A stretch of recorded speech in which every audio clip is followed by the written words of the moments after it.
తూర్పుగోదావరి జిల్లా వీరవాసరం జనసేన జెడ్పీటీసీ జయప్రకాష్ పై మొత్తం మీద కేసు నమోదైంది. పెళ్లి పేరుతో తనను వాడుకొని మోసం చేశాడంటూ ఒక మహిళ ఫిర్యాదు చేసిన విషయం మనకు తెలిసిందే. ఏడాది పాటు తనతో జయప్రకాష్ సహజీవనం చేశాడంటూ ఆ మహిళ చెప్తోంది.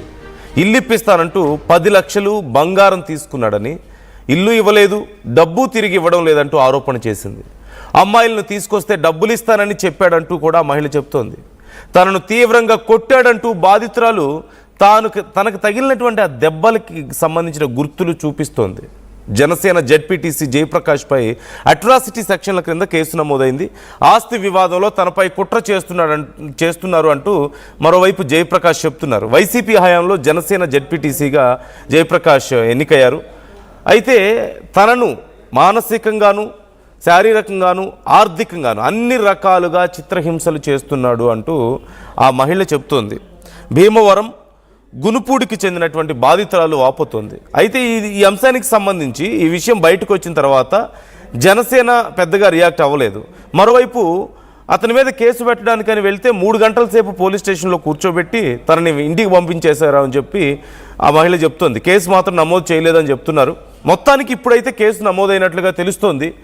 మరి ఏం కేసు నమోదైంది? జనసేన నుంచి ఏమైనా చర్యలు ఉండబోతున్నాయా? ఎందుకంటే అరవ శ్రీధర్ ఇష్యూ తెర మీదకి వచ్చినప్పుడు శ్రీధర్ విషయంలో కూడా ఖచ్చితంగా పార్టీ నుంచి ఏదో ఒక చర్యలు ఉంటాయని చెప్పేసి చాలామంది ఎక్స్పెక్ట్ చేశారు. కానీ పార్టీ శ్రీధర్కి అంటే ఈ జరిగినటువంటి ఆ ఇన్సిడెంట్లో పెద్దగా శ్రీధర్ని వెనకేసుకొస్తున్నట్లుగా లేదు. అట్ ది సేమ్ టైం అంతగా చర్యలు తీసుకున్నట్లుగా సీరియస్గా ఉన్నట్లుగా కూడా పెద్దగా కనిపించలేదు. అంటే అతన్ని కూడా ఒక బాధితుడిలాగా చూస్తున్నట్లుగా అనిపించింది మొత్తం మీద చర్యలు చూస్తే. సో ఇప్పుడు ఈ విషయంలో ఏం జరగబోతుంది, జయప్రకాష్ నాయుడు విషయంలో ఏం జరగబోతుంది అనేది అతిపెద్ద ప్రశ్న. ఈ అంశానికి సంబంధించి డీటెయిల్స్ తెలుసుకుందాం. మనోజ్ జాయిన్ అవుతున్నారు, మా ప్రతినిధి మనోజ్. ఓవైపు ఈ అంశానికి సంబంధించి మనోజ్తో మనం మాట్లాడదాం, మా ప్రతినిధితో. కేసు నమోదు చేశారు, ఏం కేసు నమోదు చేశారు, ఏ సెక్షన్ల క్రింద నమోదు చేశారని తెలుసుకుందాం. బట్ బిఫోర్ దట్ అక్కడ ఉన్నటువంటి పరిస్థితికి సంబంధించి జెడ్పీటీసీ ఏమంటున్నాడు, ఆ కేసు ఎవరి మీద అయితే నమోదైంది జయప్రకాష్, అతను ఏమంటున్నాడు, అతని వర్షన్ ఎలా ఉంది ఈ కేసుకు సంబంధించి ఒకసారి చూద్దాం. యూనియన్ కానించి తర్వాత ఈరోజు ఒక జడ్పీటీసీగా ఎదగడం అన్నది సహించిన కొంతమంది, అలాగే నాకు ఉన్న స్థానికంగా ఉన్న ఒక సైటు ఇష్యూలో విషయం గురించే ఈ విషయాన్ని నన్ను అక్కడితో ఆపి నా కంపెనీకి ఉన్న నా లావాదేవీల మీద నన్ను ఈ సోషల్ మీడియా పేరు చెప్పి నన్ను బెదిరించి జయప్రకాష్ని అడ్డుకోవాలని చెప్పేసి ప్రయత్నం చేస్తున్నారు. కానీ జయప్రకాష్ ఇలాంటి తాటాకు చెప్పులకి ఎట్లుకో భయపడే వ్యక్తి కాదు. మనోధైర్యం దేవుడు అన్నది నాకు ఇవ్వటం, అలాగే నా దైవంగా చూసే నా పవన్ కళ్యాణ్ ఆయన ఆశయాలతో పెరుగుతున్న వ్యక్తిని 2000 నుంచి. దాని గురించి నేను అధైర్యం పట్టలేదు. ఎందుకంటే వాళ్ళు అల్లరి చేయాలనుకుంటున్నారు కాబట్టి అది అల్లరి రూపంలో ఎదరికెళ్తుంది. కానీ నేను రాజ్యాంగబద్ధాన్ని నమ్ముకున్నాను కాబట్టి నేను కోర్టు ద్వారా దాన్ని ఎక్కడి వరకు తీసుకెళ్ళాలి అక్కడి వరకు నేను తీసుకెళ్తాను. నా కాల వేళ బతిమాలి 2 నెలలు నా చుట్టూ తిరిగి వాళ్ళకి ఆర్థికంగా నేను సపోర్ట్ చేస్తే నేను ఆ డబ్బు గురించి నా సైట్ గురించి నేను గట్టిగా అడిగి మొదలు పెట్టేటప్పటికి కేసు అది పెట్టి చేసేటప్పటికి నన్ను బ్లైమ్ చేసి పరిస్థితికి నన్ను దిగజార్చి పరిస్థితికి తీసుకొచ్చిన ఏ ఒక్కరిని వదిలేదేం లేదు.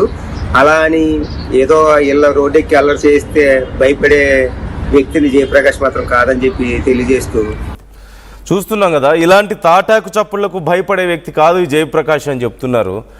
తననే ఇబ్బంది పెడుతున్నారు, తన డబ్బులే అవి అని చెప్తున్నారు. ఒక సైట్ విషయంలో, ఒక ల్యాండ్ విషయంలో ఉన్నటువంటి గొడవల కారణంగా తనని ఇలా బ్లేమ్ చేసే ప్రయత్నం, ఇరికించే ప్రయత్నం చేస్తున్నారని చెప్పేసి జయప్రకాష్ చెప్పడాన్ని మనం చూస్తున్నాం. సో ఇక్కడ మరి పార్టీ ఏం చేయబోతుంది? ఇప్పుడు కూడా మాకు ఒక కమిషన్ వేసే అవకాశం ఉందా శ్రీధర్ విషయంలో వేసినట్లుగా? ఎందుకంటే జయప్రకాష్ ఒకటి చెప్తున్నారు, ఆ మహిళ ఇంకోటి చెప్తున్నారు. దానికి సంబంధించిన కాల్ రికార్డింగ్స్ బయటకు వచ్చేసాయి. ఆ మహిళ ఇదిగో నన్ను కొట్టాడు చూడండి అని చెప్పేసి ఆ ఫోటోలు కూడా చూపిస్తున్నటువంటి పరిస్థితి కనపడుతుంది. దెన్ జనసేన ఏం చేయబోతుంది? ఈ విషయంలో కేసు నమోదైనట్లుగా తెలుస్తుంది. ఏం చర్యలు తీసుకోబోతున్నారు?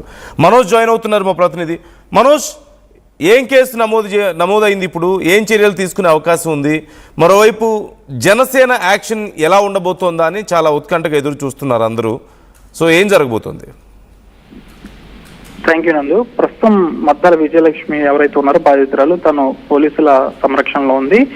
భీమవరానికి సంబంధించి 2 టౌన్ పోలీస్ స్టేషన్ లో జనసేన జడ్పీటీసీ గుండా జయప్రకాష్ నాయుడుపై ఎస్సీ ఎస్టీ కేసుతో పాటు చీటింగ్ మరియు రేప్ కేసుతో పాటు పలు సెక్షన్ల కింద జడ్పీటీసీ గుండా జయప్రకాష్ పై కేసులు అయితే నమోదు చేశారు. ప్రస్తుతం జయప్రకాష్ నాయుడు హైదరాబాద్ లో ఉన్నాడు. తాను మాట్లాడిన వాయిస్ కూడా ఇప్పుడు మనం విన్నాం. అయితే ఒక సైట్ విషయంలో ఈ విధంగా జరగడంతో కావాలని కొంతమంది ఈ విధంగా చేస్తున్నారని ప్రధానంగా గుండా జయప్రకాష్ నాయుడు ఆరోపిస్తున్నారు. తాటాకు చెప్పులు నేను భయపడను, దీనికి సంబంధించి పార్టీకి ఎటువంటి సంబంధం లేదు, ఇది నా వ్యక్తిగత వివాదం కాబట్టి దీనికి పార్టీకి ఆపాదించకండి, పార్టీ నాకు దేవుడు లాంటిది, అలాంటి పార్టీలోని నేను ఉన్నాను, నాకు ఎప్పుడూ కూడా పార్టీ దేవుడు లాంటిది అంటూ కూడా తను చెప్పుకొస్తున్నాడు. త్వరలోనే భీమవరం వస్తాను, మీడియా సమావేశం కూడా నిర్వహిస్తానంటూ కూడా చెప్తున్నారు. మీరు చెప్పినట్టుగా మహిళ అన్ని కాల్ రికార్డ్స్ బయట పెట్టింది, జయప్రకాష్ కొట్టాడని చెప్తుంది. ప్రస్తుతం జయప్రకాష్ పై కేసు కూడా నమోదైంది. అయితే జయప్రకాష్ ఇప్పుడు ఈ విధంగా మరొక కీలక అంశం అంటే ఒక ల్యాండ్ సెటిల్మెంట్ కి సంబంధించి జరిగిన వివాదం కాస్త ఈ విధంగా మలుపు తిరిగింది అంటున్నారు. కాబట్టి అసలు ఈ ల్యాండ్ సెటిల్మెంట్ అనేది ఏంటనేది కూడా జయప్రకాష్ బయటపెట్టాల్సిన అవసరం ఉంది. ప్రధానంగా బాధితురాలు ఎవరైతే ఉన్నారో విజయలక్ష్మి, తనను తీవ్రంగా గాయపరిచారంటూ కూడా ఆమె కొన్ని ఫొటోస్ వీడియోస్ రిలీజ్ చేసింది. దానికి సంబంధించి అసలు జయప్రకాష్ ఆమెను అంత దారుణంగా కొట్టాల్సిన పరిస్థితి ఎందుకు వచ్చిందనేది దానిపై కూడా జయప్రకాష్ స్పష్టత అయితే ఇవ్వాలి. ముఖ్యంగా తాను చిన్నప్పటి నుంచి సేవాభావం కలిగిన వ్యక్తిగా జయప్రకాష్ అయితే చెప్పుకొస్తున్నారు. కాబట్టి ఇప్పుడు జయప్రకాష్ నెత్తి మీద అనేక సమస్యలనే ఉన్నాయి. ఇవన్నీ కూడా పరిష్కరించుకోవాలంటే జయప్రకాష్ దీన్ని ఏ విధంగా ఎదుర్కొంటారనేది కూడా మనం వేచి చూడాల్సిన అవసరం ఉంది. ప్రస్తుతం భీమవరం పోలీస్ స్టేషన్ లో అయితే జయప్రకాష్ పై పలు సెక్షన్ల కింద కేసులు నమోదయ్యి, ప్రధానంగా ఎస్సీ ఎస్టీ కూడా కేసు నమోదైంది. అయితే గత రాత్రి మొదటగా బాధితురాలు 1 టౌన్ పోలీస్ స్టేషన్ కి వెళ్ళగా అక్కడ కేసు నమోదు చేయలేదు. 2 టౌన్ కి వెళ్ళమన్నారు. 2 టౌన్ కి వెళ్ళినప్పటికీ కూడా చాలా సేపటి వరకు కేసు నమోదు చేయలేదంటూ కూడా బాధితురాలు కాస్త వాపోయిన పరిస్థితి కూడా నెలకొంది. ఇది కాస్త రాజకీయ రంగు పులుముకుంది కాబట్టి తనపై కేసు నమోదు చేయడంలో కాస్త వెనకడుగు వేశారంటూ కూడా ఈ బాధితురాలు చెప్పుకొస్తుంది. ప్రధానంగా భీమవరం 1 టౌన్ నుంచి కేసు నమోదు చేయాల్సి ఉండగా 2 టౌన్ కి తీసుకెళ్లారు. 2 టౌన్ లో కేసు పెట్టేందుకు కూడా కాస్త సమయం అనేది పట్టింది. ఎటకేలకు చివరికి పోలీసులు జయప్రకాష్ పై ఎస్సీ ఎస్టీ అట్రాసిటీ కేసు నమోదు చేశారు. దీంతో బాధితురాలు ప్రస్తుతం పోలీసుల సంరక్షణలో అయితే ఉంది. జయప్రకాష్ హైదరాబాద్ లో ఉన్నారు. అయితే ఈ రాజకీయ వివాదం జనసేన పార్టీ ఏ విధంగా చూడబోతుంది? గతంలో మీరు అన్నట్టుగా అరవ శ్రీధర్కి సంబంధించి ఒక కమిషన్ వేశారు కాబట్టి ప్రస్తుతం ఇంకా అది నడుస్తుంది. ఈ జయప్రకాష్ నాయుడికి సంబంధించి జనసేన అనేది స్టాండ్ ఏ విధంగా ఉండబోతుంది అనేది కూడా చూడాల్సిన అవసరం ఉంది. ఎందుకంటే ఉమ్మడి గోదావరి జిల్లాల అధ్యక్షులు కొడిగలపూడి గోవిందరావు ఎవరైతే ఉన్నారో తను కూడా భీమవరంలోనే ఉంటారు. కాబట్టి ఈ విషయాన్ని అధిష్టానానికి ఏ విధంగా తీసుకువెళ్తారనే దానిపై కూడా వేచి చూడాల్సిన అవసరం ఉంది. జయప్రకాష్ ఒక లెటర్ ప్యాడ్ కూడా విడుదల చేశారు. పార్టీకి ఈ విషయానికి ఎటువంటి సంబంధము లేదని ఆయన చెప్పారు. అయితే ఎంత చెప్పినప్పటికీ కూడా ఆయన ఒక పార్టీలో ఒక బాధ్యతాయుతమైన పదవిలో ఉన్నారు కాబట్టి ఎలా అయినా సరే జనసేన నేత